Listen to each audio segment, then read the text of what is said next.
আজকের যে পর্বটি শুরু করতে যাচ্ছি তাতে যে টাইটেল ব্যবহার করেছি এর চেয়ে ভালো টাইটেল বাংলা অভিধানে খুঁজে পেলাম না। সম্মানিত দর্শক, বুঝতেই পারছেন আজকের বিষয়বস্তু কি হতে যাচ্ছে।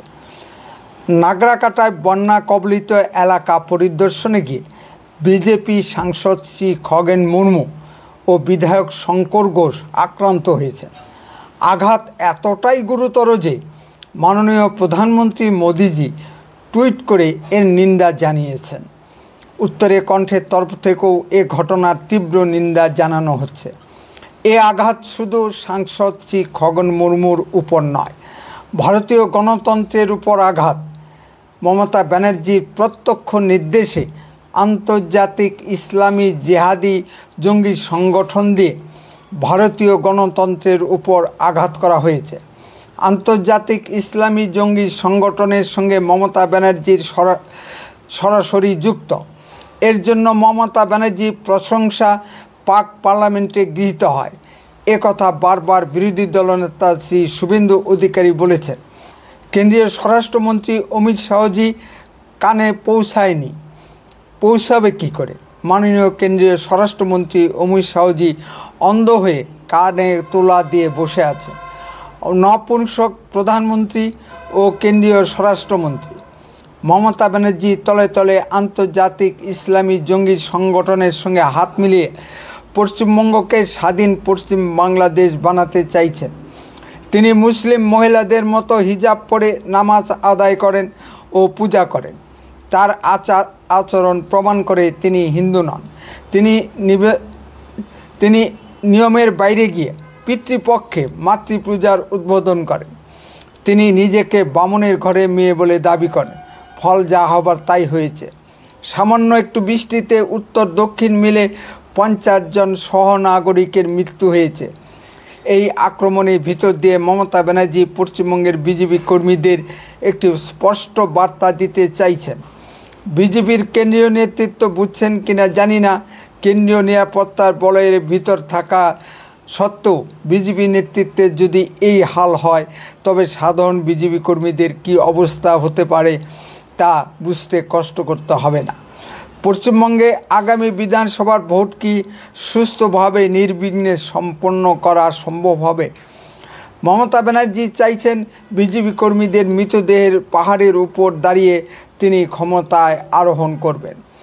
এখনই প্রশ্ন উঠে গেছে, মমতা ব্যানার্জি পশ্চিমবঙ্গে গুন্ডারাজ চালু করেছেন। এখানে আইন শৃঙ্খলা বা প্রশাসন বলতে কিছু অবশিষ্ট নেই। মাননীয় রাজ্যপাল মহোদয় ঠিক এই কথাটা বলতে চাইছেন কিন্তু বলতে পারছেন না। কোথায় যেন আটকে যাচ্ছেন, ঠিক বাংলাদেশ পাকিস্তানের মতো। বাংলাদেশ থেকে ধাওয়া খেয়ে আসা আন্তর্জাতিক ইসলামী জঙ্গি সংগঠনের জঙ্গিরা বিভিন্ন খারিজি মাদ্রাসার আড়ালে পশ্চিমবঙ্গে আশ্রয় নিয়ে আছে। মমতা ব্যানার্জির সরকার সব জেনে বুঝেও এদের আশ্রয় প্রশ্রয়ের ব্যবস্থা করেছে। মমতা ব্যানার্জি প্রয়োজনে বিজেপির নেতৃত্বকে পিটাতে এদের ব্যবহার করে, কারণ এই জঙ্গিরা এই সকল অপকর্ম করতে প্রশিক্ষণপ্রাপ্ত। শ্রী খগেন মুর্মু ও বিরোধী দলনেতা শ্রী শুভেন্দু অধিকারীর উপর প্রাণঘাতী হামলার জন্য বাংলাদেশ থেকে মুসলিম জঙ্গিদের ভাড়া করে নিয়ে আসাও হতে পারে। আস্তে আস্তে সব কিছু পরিষ্কার হচ্ছে। এর জন্য এনআইএর তদন্ত প্রয়োজন। সাংসদ শ্রী খগেন মুর্মুর উপর আক্রমণ জাতীয় মিডিয়া এমনকি আন্তর্জাতিক মিডিয়ায় ব্যাপক গুরুত্ব সহকারে প্রচারিত হয়েছে। ফলে মমতা ব্যানার্জি সকলের কাছে ধিক্কৃত হয়ে চাপে পড়ে গেছে। একদিকে প্রধানমন্ত্রীর টুইট এবং অন্যদিকে কেন্দ্রীয় স্বরাষ্ট্রমন্ত্রীর নীরবতা মমতা ব্যানার্জির মনে কম্পন সৃষ্টি করেছে। ফলে সাপের সূচো গেলার মতো মমতা ব্যানার্জি শ্রী খগেন মুর্মুকে দেখতে হাসপাতালে শুতে গেছেন। মমতা ব্যানার্জি হাসপাতালে শ্রী খগেন মুর্মুকে দেখেছেন কিন্তু তার সহবিধায়ক শ্রী শঙ্কর ঘোষকে দেখতে যাননি। এখানেই পরিষ্কার বোঝা যায় মমতা ব্যানার্জির উদ্দেশ্য সাধু ছিল না। হাসপাতালের ভিতরেও মমতা ব্যানার্জি এক প্রস্ত নাটক করেছেন, যেন শ্রী খগেন মুর্মুর গুরুতর কিছুই হয়নি। ডায়াবেটিসের জন্য তিনি অসুস্থ, সব দোষ তিনি ডায়াবেটিসের উপর চাপিয়ে দিয়েছেন।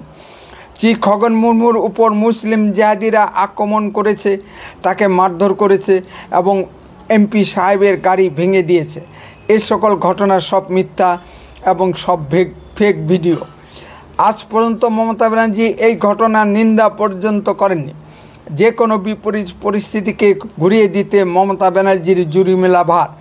আর মমতা ব্যানার্জি পেট সাংবাদিক কুল ও নবান্নের উচ্ছিষ্টভোগী সাংবাদিক কুল ধন্য ধন্য শুরু করে দিয়েছে, যেন মমতা ব্যানার্জি ভারতবর্ষের ভিতর কত মহান উদার একজন রাজনৈতিক নেত্রী।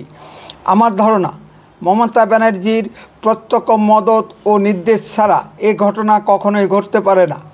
যে 8 জনের বিরুদ্ধে এফআইআর করা হয়েছে তাদের ভিতর কিনা জানি না, কাল পর্যন্ত পুলিশ 2 জনকে লোক দেখানো গ্রেপ্তার করেছে। প্রথম থেকেই পুলিশ ঘটনাটি ধামাচাপা দেওয়ার চেষ্টায় ছিল। ঘটনা ঘটার 2 ঘন্টা পরেও পুলিশ ঘটনাস্থলে যায়নি। এখানেই বোঝা যায় মমতা ব্যানার্জির উদ্দেশ্য কী ছিল। শ্রী শুভেন্দু অধিকারী পুলিশের নিষ্ক্রিয়তার বিরুদ্ধে হাইকোর্টে যাবার হুমকি দিতেই পুলিশ অগত্যায় 2 জনকে লোক দেখানো গ্রেপ্তার করেছে। বিজেপির রাজ্য সভাপতি শ্রী শ্রমিক ভট্টাচার্য এনআইএ তদন্ত দাবি করেছেন। শ্রী খগেন মুর্মুর পরিবারের তরফ থেকেও সিবিআই তদন্তের দাবি করা হয়েছে। শ্রী খগেন মুর্মুর উপর প্রাণঘাতী হামলার পিছনে আন্তর্জাতিক ইসলামী ষড়যন্ত্র লুকিয়ে আছে। আন্তর্জাতিক ইসলামী জঙ্গিরা ভারত সরকারকে আলটিমেটাম দিল যে পশ্চিমবঙ্গের ছাড় প্রক্রিয়া নিয়ে বেশি বাড়াবাড়ি করলে আরও বড় কোনো দুর্ঘটনা ঘটানো হবে। আর মমতা ব্যানার্জিও ভারত সরকারকে একই আলটিমেটাম দিয়েছে। এখন প্রশ্ন হলো পশ্চিমবঙ্গের ক্ষেত্রে নপুংসক কেন্দ্রীয় সরকার কী করবে। মাননীয় রাজ্যপাল সিবি আনন্দ বোস মাননীয় রাষ্ট্রপতি দ্রৌপদী মুর্মুর সহিত দেখা করে বলেছেন যে পশ্চিমবঙ্গে কোথাও কোথাও আইনের শাসন ভেঙে পড়েছে, গুন্ডারাজ চলছে। মাননীয় রাজ্যপাল পশ্চিমবঙ্গের সার্বিক আইন শৃঙ্খলা পরিস্থিতি ভেঙে পড়েছে এ কথা বলতে পারছেন না বা লিখিত রিপোর্ট দিতে পারছেন না। কোথায় যেন বাধা পাচ্ছেন।